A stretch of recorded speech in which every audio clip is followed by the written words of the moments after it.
And we are live. Welcome everybody to Ask a Wizard. Welcome, welcome, welcome. How are you guys doing? Oh, we're getting the googly eyes for gotcha. Hey, early gang, how's it going, Cole? Welcome, welcome. I'm early. Welcome. Second. Hey, how's it going? Well, we're doing some live wizard readings up in here. My hair is insane. It's all right. If you'd like to get a live wizard reading, thumbs up the video, share the stream. That's how you qualify for the free live wizard reading. If you do that, let me know in the comments below, and I will add you to the list, and we will get you some live wizard readings at the end of today's stream. Today is a very special stream because it concludes our series. In the beginning of the week, we began our discussion on Plato's Platonic prophecy, the fall of democracy.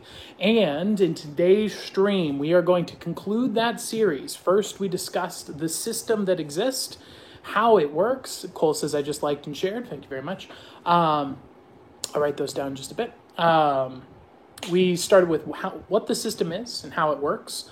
Then we discussed how you fit into the system and why it is the way it is. And now tonight, we're going to be discussing Aristotle's lockpick, the way out of the controlling system that we're in, the soft dictatorship that has been created by the fall of democracy that was all predicted by Plato in his book, The Republic. And we're going to be talking today about how Aristotle solved that problem so that you today can escape. Thank you very much, Nema. Let's get you guys on the list. So that's what we're going to talk about today. Then we're going to teach you a habit that you can apply that millionaires use that most people don't. And if you start applying this habit today, I have some ulterior motives with it. You'll find out very shortly. But you will be on track for really developing yourself. All right, let's get this here. So we got Cole, who's looking for a reading. And if you'd like a reading, all you need to do is thumbs up the video and share the stream. When you do that, you qualify for the free reading. All right, we got Cole. And we've got Nema. Hey, Wolf family, how are you doing? All right, we've got you guys on the list. And of course, before we get started, just so you know, there is the Ask a Wizard tip jar where you can go to paypal.me/askawizard. Just like on a farmer's market stand, if you're enjoying the show, if you find the wisdom valuable, throw me whatever you think the wisdom is worth over on paypal.me/askawizard. And when you do, you can write a brief message. I will write it down, crumble it up into a little ball, throw it in here. And once we have a fair number of these, I will do a magic trick throughout the show where we will read the questions, only I won't open them. I will answer the questions without looking at them. And then we will predict what the question is, answer it, and see how well I did. So if you're interested in doing that, go to paypal.me/askawizard and throw in a tip. Hey, we got another reading in here. Let's see who we got. We've got Gotcha. How's it going, Gotcha? Gotcha. You're on the list. Thank you very much, sir. All right, let us begin. Hey, Akira, welcome. Looks like you got some sleep this time. Good job. I'm proud of you. All right. So, Aristotle's lockpick and the narrow way out. Hey, Nature Owl, how are you doing? How do we escape? So we discussed in our previous stream how the Platonic model that's being applied in America today that has created a soft dictatorship is equivalent to treating you as a farm animal. They think of you as a cow, and they want to milk you for money, resources, and value, essentially. And that is what was described in Plato's system. He described a three-tier system where you would have the elites, the intelligent, the illuminated ones. That's where we get the word the Illuminati from. At the top, and then you would have below that a military force for keeping the intelligent ones at the top safe. And then finally, you would have the cow class, the farm class, the people that would be farmed. And the way that you would farm them is not through violence, not through force, but through manipulation and persuasion. You would offer them a easy, cozy life in the same way you offer a cow grains, and you would keep them safe, and you would create false stories in what Plato called the noble lie, so that they would feel motivated to continue to be farm animals and be productive and make money for the intelligence at the top. Aristotle identified that this was clearly a flaw.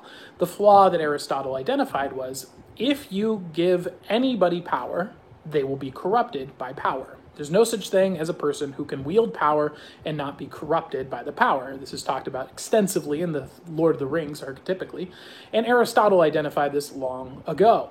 And so what he said was, hey, if every person who gains power over another person will wield that power for evil, the best solution we can have is to minimize the power the person has over other people and maximize, by doing that, minimize the power they can have over other people and thereby getting it down to the lowest, smallest common denominator. So rather than having a intellectual elite who leads over the cow class, you would instead encourage every person to be able to sustain themselves, to live a life that is fruitful, and to then choose what they would like to do with their life. And if they choose to be a farm animal, that's perfectly fine. You can choose to be one. But if you choose to pursue intellectual life, that is acceptable too. And so that is really the crux of what Aristotle proposes. Now, oddly enough, Aristotle, after proposing the solution to the problem, said that this could not happen until someone had embodied logos, had embodied a truthful life, and walked that path. And yet, no one had yet lived. He said Socrates had done well, but no one had yet lived that path. So until that template was let out, we would need to try it on our own. We would need to experiment on our own, living a truthful life, to attempt to figure out what is the most beautiful, good, and true, the virtuous life, as he discusses in the Nicomachean Ethics. What is that life, and what does it look like, and how do we live it? And so by individuating the people, everyone is an experiment in what it means to live a good life, and then from there we could learn from each other's choices and actions.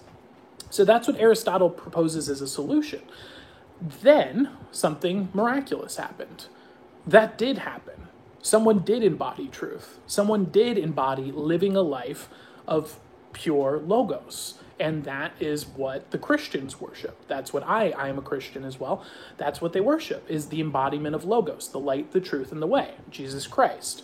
So Jesus Christ offered a solution, and lo and behold, it actually goes in alignment very closely with what Aristotle predicted as solutions. I bought a bracelet and it has an owl charm on it and a star charm. That's beautiful, Nema. I like that. Awesome. And so we're going to discuss what those solutions are so that you can escape from the farm pen. Plato's cave imagines you inside of a cave, tied up with chains around your wrists so that you can't escape. Aristotle offers you the lockpick, and we are going to teach you what the narrow path is. So the first thing that really separates you from the new elites, which is what the Christ life offers, which is to be in the world but not of this world, to join a kingdom, to become part of the royalty, to be ascended above this material realm. The first thing that you have to do, and to put it in another way, the opposite side, the antithesis to this is the illuminated ones, the Illuminati is what they would call themselves, is the people who disregard the logos. They do not worship the truth. They do not believe in the truth. They worship themselves. They think they are gods, and as such, they follow similar rules to this with one caveat. They don't worship truth. And that is the real dichotomy that exists in this world. The people who worship and believe in truth and those who do not. And those would be categorized in the Christian faith as the Christians, or God, and Satan and the adversary. So those are the two dichotomies. So how do we enter into that kingdom? Well, the first thing is the dispelling of tangible assets. Rather than wrapping ourselves up in fictionalized economies, being dependent on, say, money, and being dependent on other people for water and food and shelter, and being completely dependent on other people, we have to be independent of that. We have to get those things from a community that we share. So that's the first step that Aristotle puts forth for escaping your farm pen, and that is to begin to live what I have dubbed the self-sufficient life.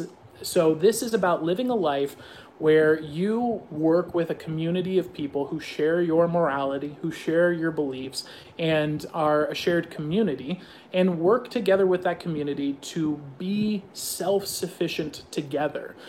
Typically, communities go with 1,000 or less.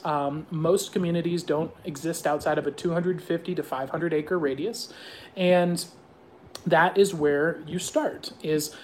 Can we provide ourselves our own water? Can we provide ourselves our own power? Can we provide ourselves our own food? Can we provide in a situation where if the power goes out, can we have each other's back and keep everyone safe? And that is the first step. Is you can't escape the farm pen if when you escape the farm pen, you immediately starve or get eaten by a wolf. And so Aristotle teaches us, and you can actually check out my video on this, The Self-Sufficient Life, teaches us the practical steps to start applying that. So if you're interested in that kind of information, check out that video. Now, the second thing is, Gotcha says I gotta go. See you later, Gotcha Berry. I'll see you later.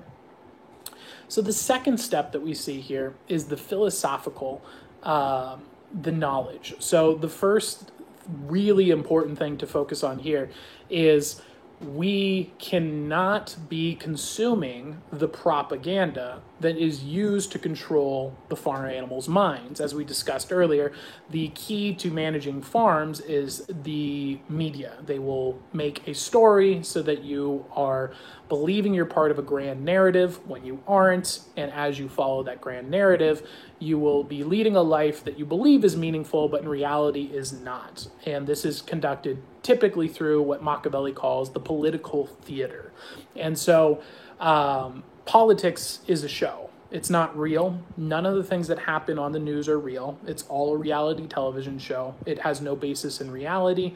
It's all a lie. And it's no different than watching professional wrestling. And it's made to control your mind. It's a product that is designed to control what Plato calls the cows, the farm animals, the people who are meant to be farmed. And so that is the first step, is you got to turn off the news. And the second thing Aristotle highly, highly recommends is not being involved in government propaganda, like the education system, for example. You can't be going and poisoning your brain with a college degree.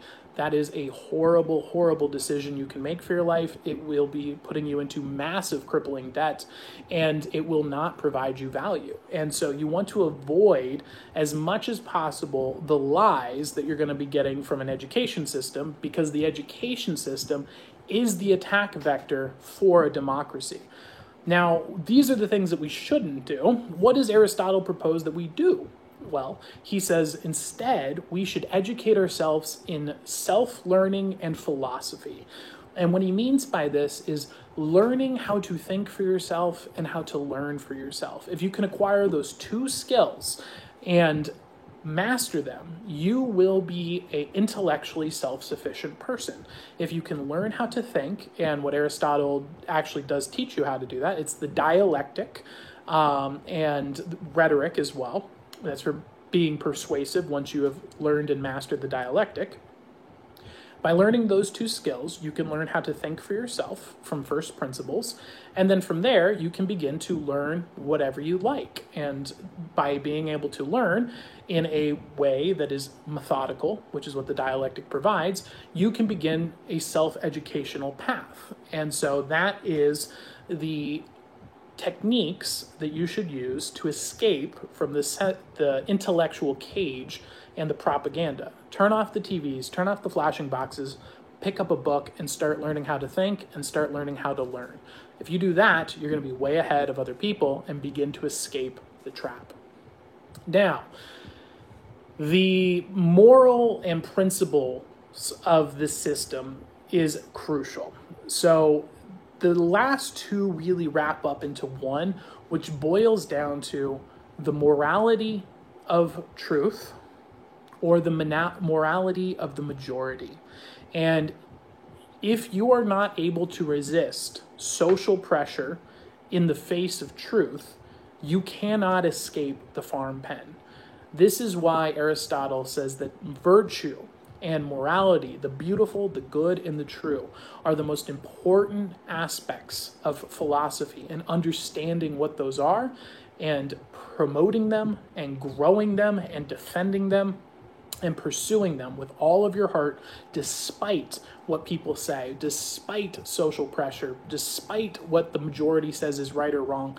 You have to honor truth above all. Now, the enemy, the adversary, has a similar philosophy, except theirs is a bit different. The difference being what Nietzsche proposes, the will to power, which is there is the morality, which is a spell that we have created to control the cattle. We create this false moral system to manipulate cow people, and we live above these moral rules. You see this all the time in politics. You see this all the time with celebrities and anyone in any position of power. Rules for me, not for thee. They assign rules for you, say what is moral, say what is wrong, and then they will proceed to do the opposite behind your back. They do that because they feel they are morally allowed to. They believe they are superior to you. What Aristotle proposes is instead that no human being is superior to Logos. And that is what Christ teaches us as well. No one is superior to the truth. If you do not submit to the truth, then you are evil. And so that is the moral foundation, and the ability to worship that at all cost and to survive and resist social pressure. Other people telling you what the right thing it is, other people trying to shame you.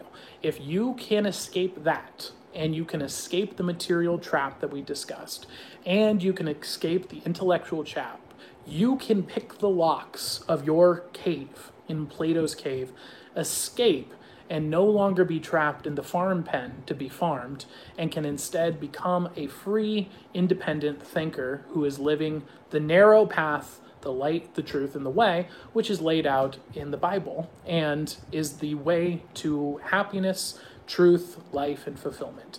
And so that is Aristotle's methodology, and that is what you guys can start doing today.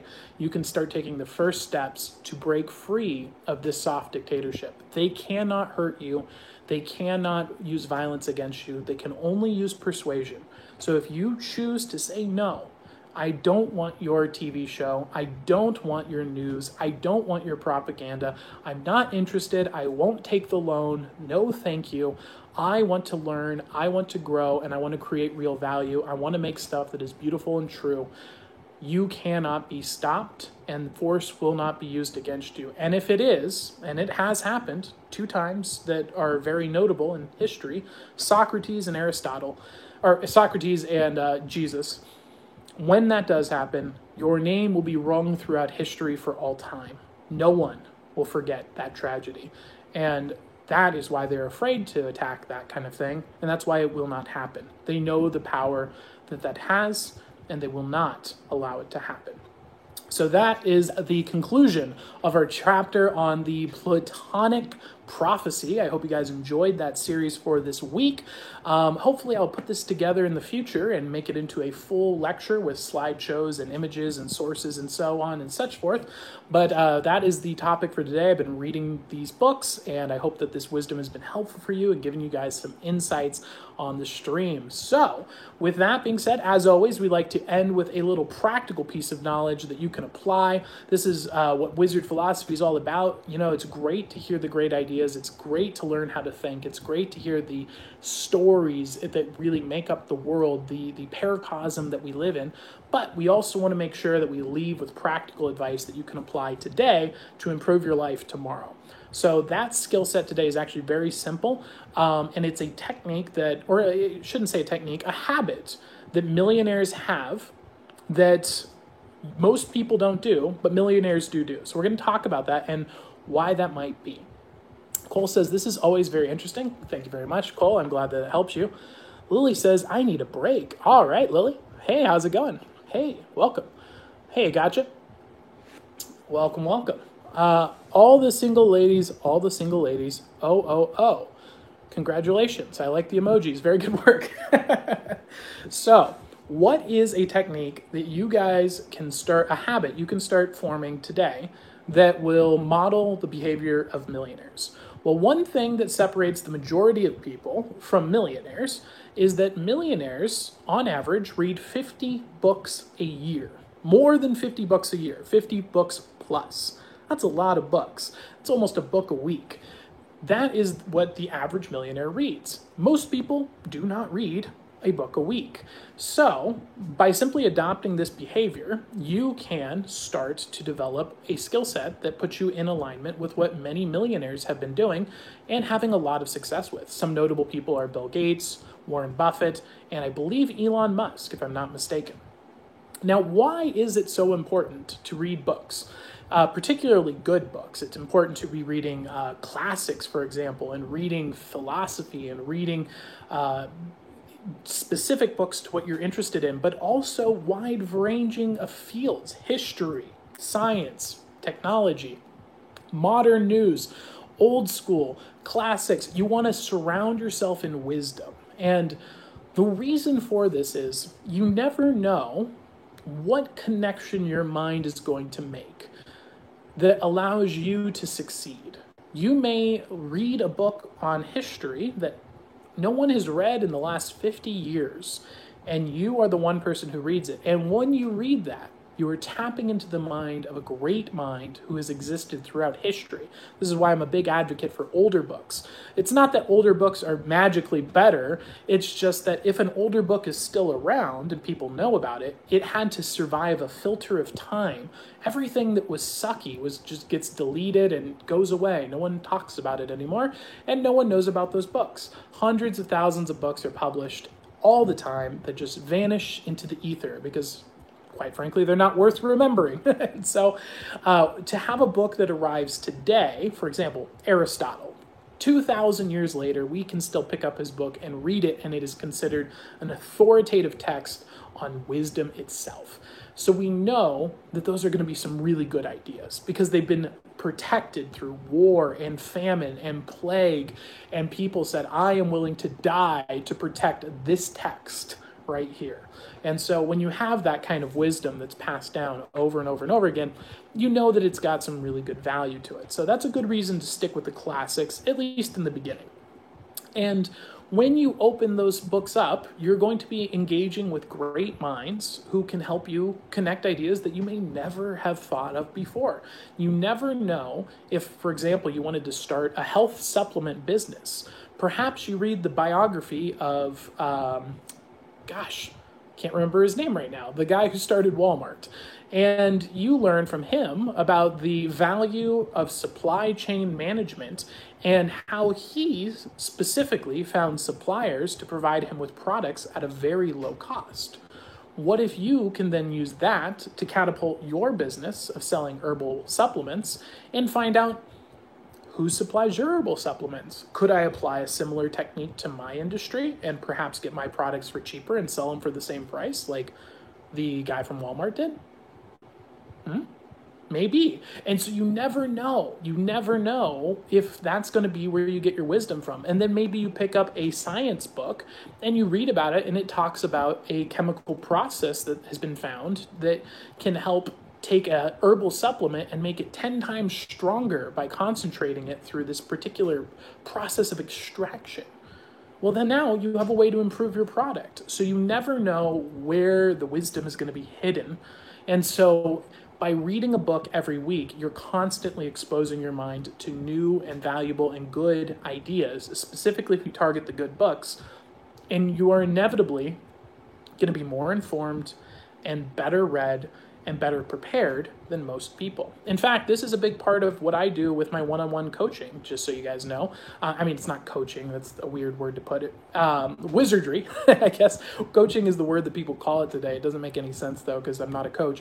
I'm a wizard, and so what I do is I figure out what are people's goals, what are their strengths, what are their weaknesses, what's their personality type, what is their learning style, and then I say, hey, what are we trying to accomplish? And then I assign them books to read to help them work on that and put together a plan and keep them accountable. It's not really magic. It's just a pretty straightforward approach. Gain wisdom about the topic, keep you accountable, and that helps people succeed on their goals. And so it works. It's very effective. You can read my reviews on Facebook, and you can talk to anyone who's done it with me, and they will let you know that it's very effective. And you can start doing it yourself right now. The advantage of having me is As I've always told you, I am but a humble book merchant. I let people know which books are good for the problems they're trying to solve, and I recommend them to them. But you can do the same thing yourself, and you can start finding the books and read them yourself. And so that would be my recommendation for you guys. And I hope that that skill set helps you out, and I hope that you guys get started on that. And don't take it as a daunting task. You don't have to jump right into 50 books a year. Start with 1 book a month, maybe 2. And just work your way up until you're at a level that you can handle. And it doesn't have to be complicated literature. You don't have to start with Aristotle. You could start with C.S. Lewis's Chronicles of Narnia. Start wherever you are comfortable with and build that pattern, build that habit, and you will definitely start to see the results. And the longer you do it, the more powerful it will be. And so that is the lesson for you guys today. Now, of course, as always, and by as always, I mean day 5, I am going to be telling you guys some jokes and tell Mr. The Jester, post his Instagram video. In fact, you know what? I think as of today, I'm giving you 24 hours notice. If we don't see a comedy video from Jester, I won't finish the name, but the Jester, if you don't post your comedy video tomorrow, this is going to become a permanent part of the show until I'm bored with it. Okay? That's the story. All right? That's what it is. We're going with it. Let's go. All right. I read 3 headlines today, and I wrote one-liners. I'm going to now attempt to bomb, and by bomb, I mean try to tell a joke, and we're going to see that nothing happens. I don't die from bombing. And that's a very important thing to teach some people who won't post their comedy on Instagram. All right, here we go. Headline number 1 from the New York Times. Pence-Harris debate is number 2 in vice presidential ratings with 50 million TV viewers. Congratulations. You managed to get the same, about half the views of a wizard on the internet in a month. Good job. All right, joke number 2. Colleges are, I'm sorry, what is this headline? Colleges are fueling the pandemic. I 100% agree.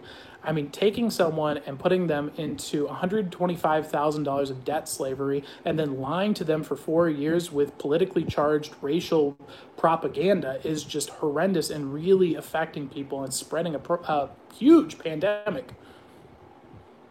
Oh, I'm sorry. Were you talking about a different pandemic? My apologies. Joke number 3. Here we go. Wolverines don't require protection, U.S. officials rule. Experts then on the scene were recorded as saying, "It's us that needs the protection." We are still unsure what that last message meant. And there's my 3 jokes for you guys today. I hope you guys enjoyed it. Headlines out. I'm gonna throw my headlines every time. It'll be fun. It's an enjoyable, exciting experience. All right, let's get some live wizard readings going for you guys. And first up is Cole. Cole, you are up, and then we've got Nema, and then we've got Gotcha. But I believe Gotcha went to bed. If you'd like to get a live wizard reading like Cole is about to receive, all you need to do is like the video, share the stream, and that's how you qualify for the free wizard reading. Cole, are you here? Is there anything in particular you'd like a reading about? Let me know, Cole. By the way, you can also support the stream and tip the wizard with the tip jar. Go to paypal.me/askawizard. You can throw whatever you think a tip is worth for me and the wisdom that you get here today. Write it in a little note. I will write it on a piece of paper, crumble it up, throw it in the glass. Once we get a fair number of these, I shake them up, and I try to figure out what they are by placing them to my forehead. And that is how I get readings. Hey, Nema, how are you doing? We're going to be doing your reading in just a bit. All right, Cole, let us begin. Or I could just drop cards. There we go. Ooh, very interesting. All right. I have a feeling that Mr. Cole is on a very profound and deep adventure. Ooh, okay. Huh. It's not cloudy where you are, is it? Cole?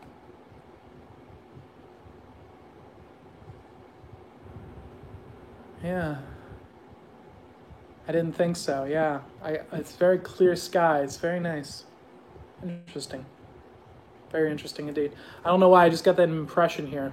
Is it easy to see the stars where you are, huh? Is that something that you enjoy doing? Looking up into the sky or seeing the stars? I'm getting like this weird image right now of just like looking it up. It is? I thought so. Yeah, I don't know why. It just came to my mind. That's very nice. Let's get Paracelsus in here. Paracelsus, would you like to help? Looking into the past here, what we see is the Three of Wands. So the Three of Wands here is about growth in the spiritual. So what this is saying is right now we're really, in the past I should say, we're really going through this period of understanding and defining our principles. What do we believe? What do we hold dear? What are the things that we are going to stand for in life? This is a formational period in every person's life when they decide, what am I willing to die for? What am I willing to stand for? What do I believe in? Who am I going to be? What is the type of person I want to be? And Aristotle talks all about this in the Nicomachean Ethics. This is kind of the foundational philosophical pursuit of every person. And very few ever even ask themselves this. So you're already on a very powerful path. And walking into the presence, what we see is the Two of Wands. So the Two of Wands is the crossroad that most people find when they start this pursuit, which is you have to choose in life, do I want to follow the truth or do I want to go with the ways of the world?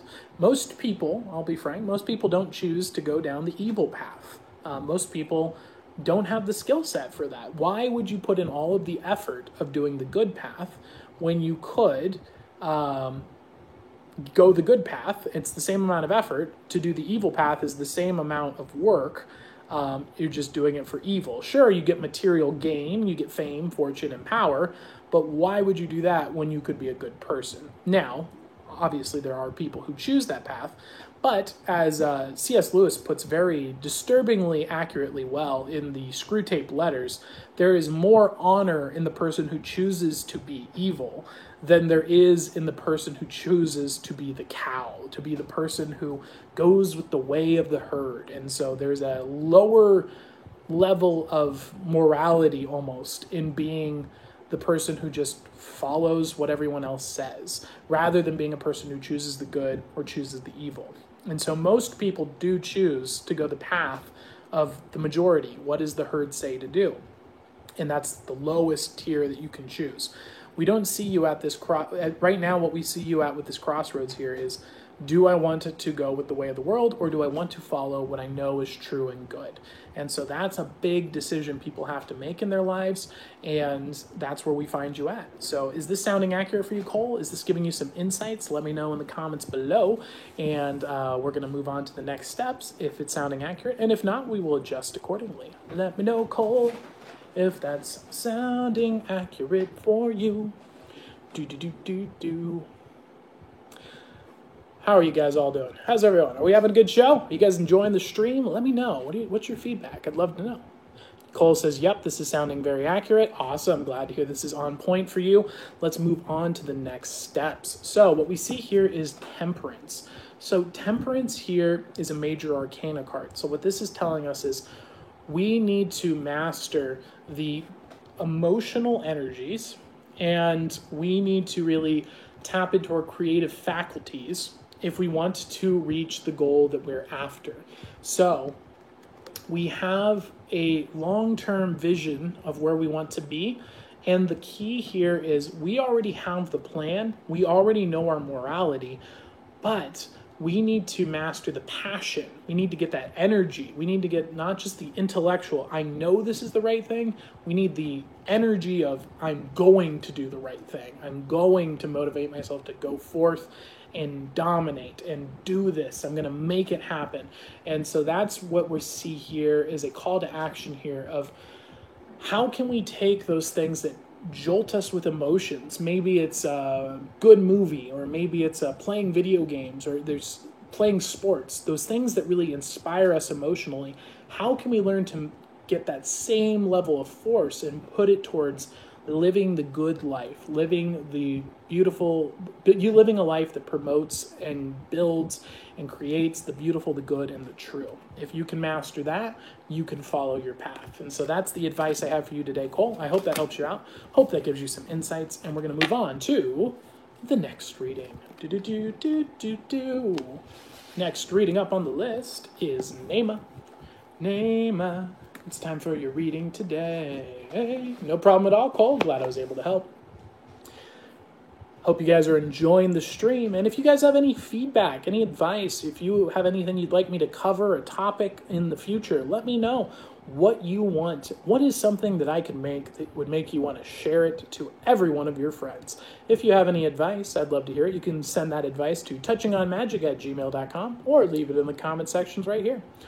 And we will wait for Nema. Dear Nema, it's time for your reading. Are you here? Nema, can you make a noise for me? What was that? Oh, it's one of my favorite scenes ever in a ghost show. I was watching a ghost show because I wanted to do some competition analysis. I wanted to see other people who were doing stuff. And so I was watching this ghost hunter show. And you see this person who's trying to conjure up a spirit, if you will. And she sits there. And you can literally watch her in this darkened room with the thermal cameras just knock on the table, go, and then flip the table over because nothing she was doing was working. It was quite awful. But it was funny. It was quite funny. Nema, are you here? Nema, we're going to have to give you the roll call. And once the roll call is complete, that will be the last reading for today. Unless there's anyone else who's looking for a reading, all you need to do is thumbs up the video, share the stream. That's how you qualify for the free live wizard reading. But if Nema is not here, we will close up the stream. All right, let us begin. Going once. Going twice. And sold. All right, Nema is off the list. And with that, boys and girls, that's going to conclude the lecture for today. Unless you guys have some quick questions you'd like to discuss, any topics you'd like to discuss in the chat. If not, I'm going to close up early for tonight. And I hope you guys enjoyed today's stream. I hope you enjoyed the lectures about Aristotle and Plato and the Platonic predictions. And look forward to putting together a formal lecture for you guys in the future. And making this into a basically, I'm shooting for essentially, I would say a college course, but I don't want it to be terrible, awful, and full of lies. So not a college course because I don't like lying and being evil and charging people thousands of dollars to not educate them. So basically I'm going to think, what would a college course do? And then I want to do the opposite of that. That's kind of my goal because I figure since college is the epitome of what it means to not educate someone and is a complete and total failure of a system, I think that if I just do the opposite of everything they do, then I should be pretty successful. So that's going to be my goal in putting together a educational course on that particular topic. And I'll put that out for you guys when I get the time to edit it and put it together. But that's what you guys get to watch in these streams daily. I'm reading these books in real time to put together courses to help people learn how valuable skills and information.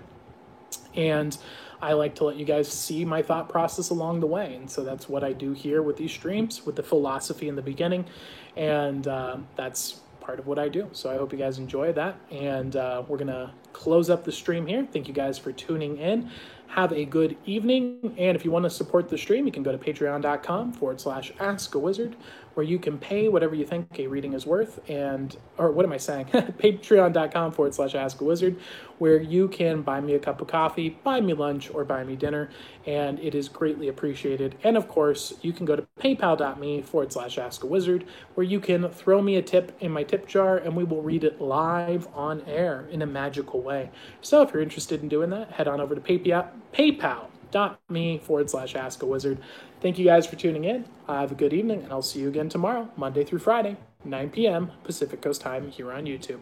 Have a good day. Peace.